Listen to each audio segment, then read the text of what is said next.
#1 on air, online, on the go. KY3 News at 6 starts now. Things are not always as they appear. A lot of times we're deceived, and I think this might be the case. Startling new developments in an already bizarre murder case in Springfield. Gypsy Blancharde now charged with killing her mother, and a wide-ranging fraud scheme uncovered by investigators. It is a twisted story that's leaving family friends feeling betrayed and wanting answers. From KY3 News, I'm Lisa Rose. And I'm Steve Grant. Gypsy Blancharde, along with Nicholas Godejohn, are in Wisconsin tonight on $1 million bond, charged with stabbing Dee Dee Blancharde in their Springfield home. The two made their first court appearance today in Waukesha, Wisconsin. Gypsy crying through the proceedings and shocking many of those who knew her because she was walking and not using a wheelchair. The photo on the left shows Gypsy as we have seen her. On the right, her mugshot. Totally different. This unfolding story is full of mystery, deception, and raising more questions from detectives and those close to the Blanchardes. Team coverage starts right now with Linda Russell outside the Blanchardes' house with the latest from the neighbors there. Linda? Well, the crime scene tape is up here still for a third day in a row as investigators continue collecting evidence here. But new shock today in this close-knit neighborhood for all those who knew the Blanchardes as wonderful people. Now they don't know what to believe. I don't know what's truth from lie. No one in the neighborhood could comprehend how anyone would want to harm Dee Dee Blancharde and her handicapped daughter, Gypsy. I thought they were nice and kind and, you know, loving people. Sweet, loving, caring, just full of life and happiness. Things are not always as they appear. Investigators say the awful Facebook posts that tipped off friends that something was wrong were actually authored by Gypsy herself. She told investigators she knew her boyfriend, Nicholas Godejohn, was going to kill her mother, and she did nothing to stop it. Godejohn told detectives that Gypsy gave him the knife and asked him to kill her mom. Court documents say they cleaned up some of the blood, then took a cab away from the house. We know that they were here in Springfield for at least probably 1 to 2 days after the murder had taken place. The other shock to those who thought they knew Gypsy is that she doesn't need a wheelchair. I've never seen her out of her wheelchair. It's like that's unheard of. Up there was no wheelchair taken. She's carrying her own luggage. The pair was arrested in Wisconsin after a standoff. They'd taken a bus to get there. Investigators say they've also uncovered a long history of financial fraud by the mother and daughter. Debbie says she once gave Dee Dee money to help cover bills. I'm disappointed, and I think a lot of people, you know, to be, you know, frauding people. This is a tragic event surrounded by mystery and public deception. Of course, the news of Gypsy's alleged involvement in the crime is the biggest shock of them all. No mother deserves to be murdered like that. No mother deserves that. The sheriff did not go into a motive, but says he believes there will be enough evidence to paint a picture at the trial. Investigators say they'll likely be on the scene here for one more day. Live in Greene County, Linda Russell, KY3 News. Thanks, Linda. Here's what we know about Nicholas Godejohn, the man who was arrested with Gypsy and charged with Dee Dee's murder. He lives in Big Bend, Wisconsin, in the house where he and Gypsy were both arrested yesterday. Godejohn also has a criminal past. In 2013, he was arrested after investigators say he was watching pornography and fondling himself in a McDonald's restaurant for 9 hours. Police charged him with carrying a concealed weapon after finding a large knife during the arrest. Lisa? So how do investigators say Godejohn got to the Ozarks and helped Gypsy commit the crime?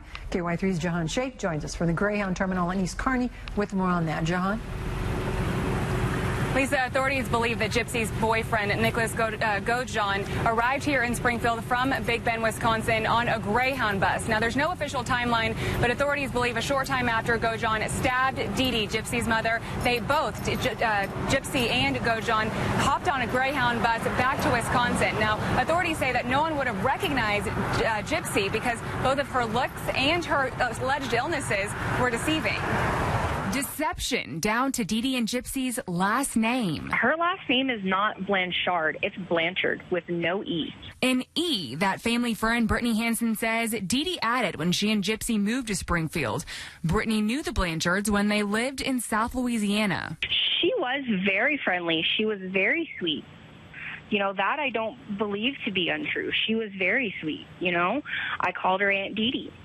But at the same time, you only know what she told you. And what's being uncovered about the lives of Dee Dee and Gypsy don't seem to add up. I know that when she moved to Missouri in 2007, she said that Gypsy was 12, which is not true. A lot of neighbors seem to believe Gypsy's long list of medical issues had her in a wheelchair, which authorities have now uncovered as untrue. She can walk without assistance or a wheelchair, and she can do that very well. A part of a plan Brittany believes Dee Dee orchestrated to get money. When Dee Dee was younger, she went about getting money a different way. Her father had mentioned to my mother on an occasion that Dee Dee had stolen her mother's ID and name and tried to open some credit cards with it. Regardless, she says it's hard to believe Gypsy turned on her mother. Even if you know someone as much as you think you do, that you know them as well as possibly can be, they can still surprise you. So to find that this little girl had brutally orchestrated her mother's murder is really hard to swallow. Now, a lot of people trying to comprehend all of this information. Now, a reporter that I'm in close contact with in Wisconsin says, like you said, Steve, that Gypsy cried the entire time during the court hearing this afternoon. Reporting in Springfield, Jahan Sheikh, KY3 News. One of the strangest aspects of this case, Sheriff Jim Arnott says, the Blanchardes were involved in con jobs lasting several years across several states. KY3's Eric Hilt is on the paper trail tonight. And Eric, what do we know about some of the places they've been?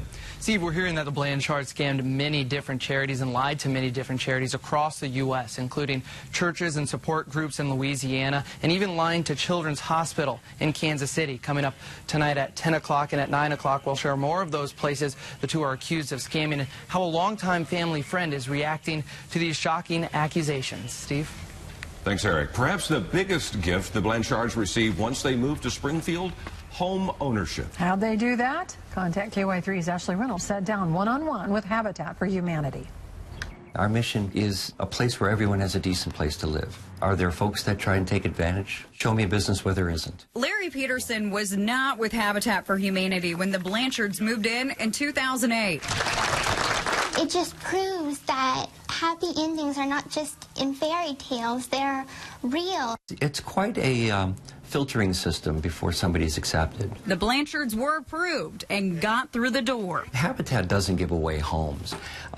There's a very specific process that people apply for to become a Habitat homeowner. Habitat homeowners pay a zero-interest mortgage. Different committees verify family income and conduct home visits. If they make too little, they wouldn't be able to pay us back. If they make too much, they'd be eligible for a conventional loan. Do you think this current situation might lead to reevaluating your application process? I think it's too early to tell. I don't really want to speculate on that. Right now, we're comfortable with the process. Habitat for Humanity has been around since 1976. And this is the first one of these that I've ever heard of out of the 500,000 people that we have helped. I'd be afraid of letting the tail wag the dog.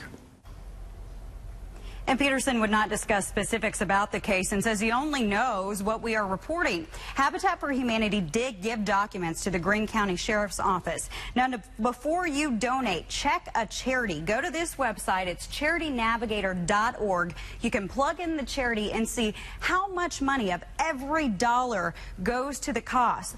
Also, a word of caution tonight, be careful of those GoFundMe websites. Anyone can set up those, and it's really hard to verify where your money is going.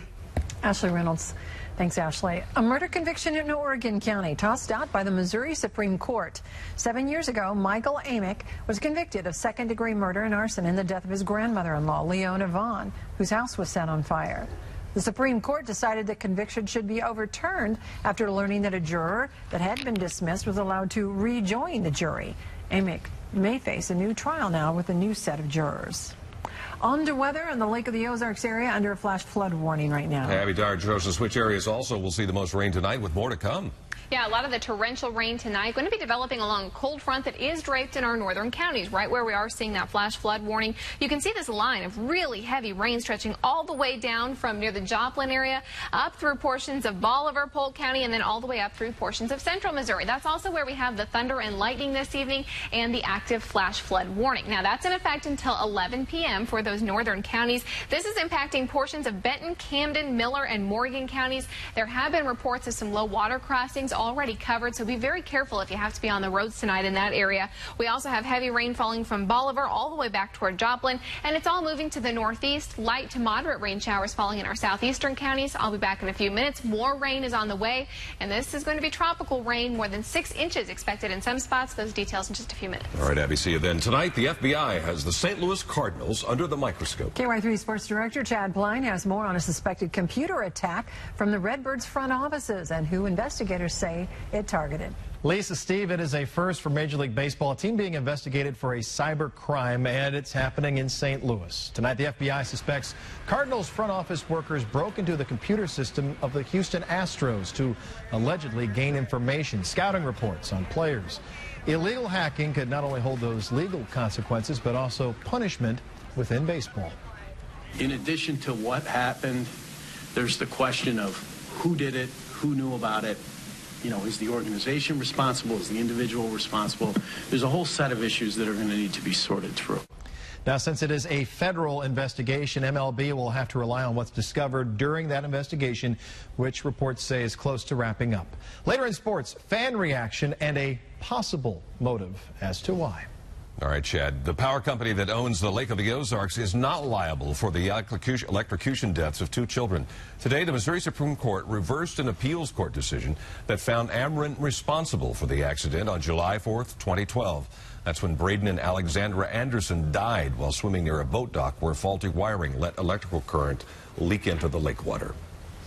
Well, the largest auto recall in U.S. history is larger. Coming up, the new problems associated with Takata airbags and the automakers adding more than 1 million cars now to the recall list. And why those oversized packages could cost you a pretty penny this holiday season. You're watching KY3 News at 6 with Lisa Rose, Steve Grant, Storm Team meteorologist Ron Hurst, and sports with Chad Pline, the Ozarks' #1 newscast.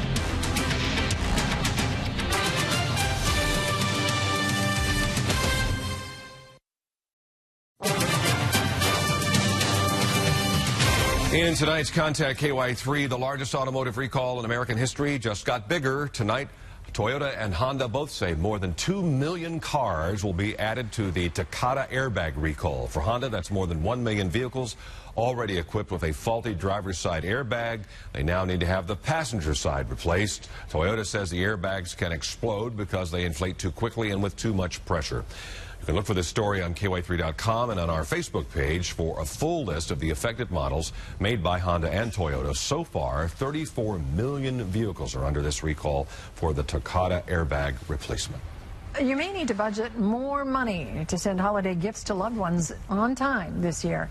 UPS is telling dozens of retailers it will not offer discounts on those oversized packages this Christmas. UPS defines oversized packages as those that do not travel on conveyor belt and require special handling. Depending on discounts from the retailer, the cost to the consumer could double, even triple the shipping fees they might have paid last year for the very same large items. Lots of showers, few storms for the Ozarks tonight, and it's just getting started. And here's your proof. Look at this. That's Bolivar, where it's pouring, maybe an inch an hour in that area. Nabby is in next with a forecast and how much rain is headed for your neighborhood. And now, your KY3 Storm Team forecast. Welcome back at 6:17. We have a flash flood watch in effect for almost all of our counties, and this lasts until Friday evening at 7 p.m. Nearly all our counties here in the Ozarks are under this flash flood watch, but notice it is not just for the Ozarks. This is impacting a huge portion of the country. It's from Tropical Storm Bill that we've been talking about, making landfall near Houston today, and it's going to roll right up near the Ozarks. We are expecting more rain in addition to what we've already had this weekend, and it's going to be too much in many instances, so watch for the flash flood threat. Here's what the tropical storm system looks like right now. In Houston, lots of heavy rain falling, and there's the track on this system. Now, it's expected to move right up just west of Dallas, and then it takes a turn, moving into portions of southeastern Oklahoma, then right up through northern Arkansas. That drags it right through the Ozarks. We are expecting several inches of rainfall here.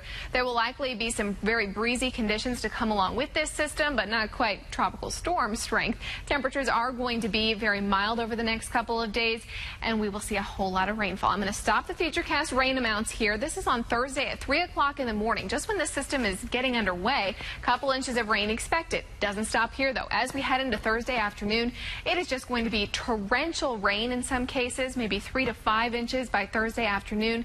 Again, we don't stop there. This lasts through the first half of Friday. I think there will be many spots that see more than 6 inches of rain in addition to what we've already had out there for the last couple of days, and we will see more scattered showers and thunderstorms this evening as well. A lot of the rain that's on the radar currently is very heavy. It's coming down hard, and there's already a flash flood warning in effect. This is up in our northern counties, and I'm hearing that there are some highway issues just south of Versailles up in central Missouri, so be aware that the torrential rain is already causing some issues on roadways and low water crossings. Portions of Benton, Camden, Miller, and Morgan counties under a flash flood warning until 11 p.m. Torrential rain falling in this area from Eldon down through Preston. That line goes all the way back through Bolivar, all the way clear to Joplin. We have some heavy rain showers falling, all moving to the northeast. Many of those cells are going to go right over the same locations. Light to moderate showers falling in our southeastern counties. Flooding concerns this week. Watch the low water crossings. If you live in a place that is typically prone to seeing some flooding, watch it very closely this week. It's the weather story we'll be monitoring closely here all the way through the weekend. The picture right now in Bolivar, well, really heavy rain. Here in Springfield, we just have the cloud cover, and temps are still in the low 80s. How is this going to play out over the next few days? Well, just scattered showers and storms in the forecast for Wednesday. I think there's actually quite a bit of dry time on Wednesday afternoon. The main show doesn't show up until very late Wednesday night and early Thursday. Thursday, I think we have an all-day rain in the forecast, and that's going to stick around for the first half of Friday. Torrential rain expected, and flooding will be an issue in many spots. Tonight, upper 60s, low 70s. Tomorrow we are in the low 80s with just some scattered activity. Thursday, look out for the really heavy rain. The tropical rain will be falling through the first half of Friday. We are dry for the weekend, Saturday and Sunday, but it is going to be hot and very steamy after all that rain. Oh. Thanks for the warning. Yes. Next in sports, how fans are receiving news. Their St. Louis Cardinals are at the center of an internet hacking case. Plus, one possible motive into why front office personnel wanted to pry into the Houston Astros computer database. Sports with KY3's Chad Klein starts now. Right now, we just go about our business and realize it's something that's being dealt with. Good evening, everybody. Still a lot of unknown in this story that broke just over 8 hours ago. That's when fans were arriving at Busch Stadium for the Cardinals' matinee game with the Minnesota Twins. Cardinal Nation could be seen looking over their smartphones, trying to understand what happened and why the Cards are alleged to have hacked into a computer database of the Houston Astros. Am I worried? No, I'm never worried about the Cardinals. Doesn't look good either way. From a public relations standpoint, it's bad news. But hey, you know, I like the sign says, if you can't beat us, call the FBI. There's not enough information out there right now to make a decision, I don't think. It's, I hope it's not true. A common person in this storyline is Jeff Luhnow. He's, before becoming Houston's general manager in 2011, was the primary Cardinals scouting department official, helping build the strong farm system that we've enjoyed here in Springfield and led to that 2011 World Series title. New York Times report alleges some disgruntled Cardinal employees not hired by Luhnow in Houston after his promotion possibly then hacked into the Astros database to view or steal player rankings, trade values, and even scouting material.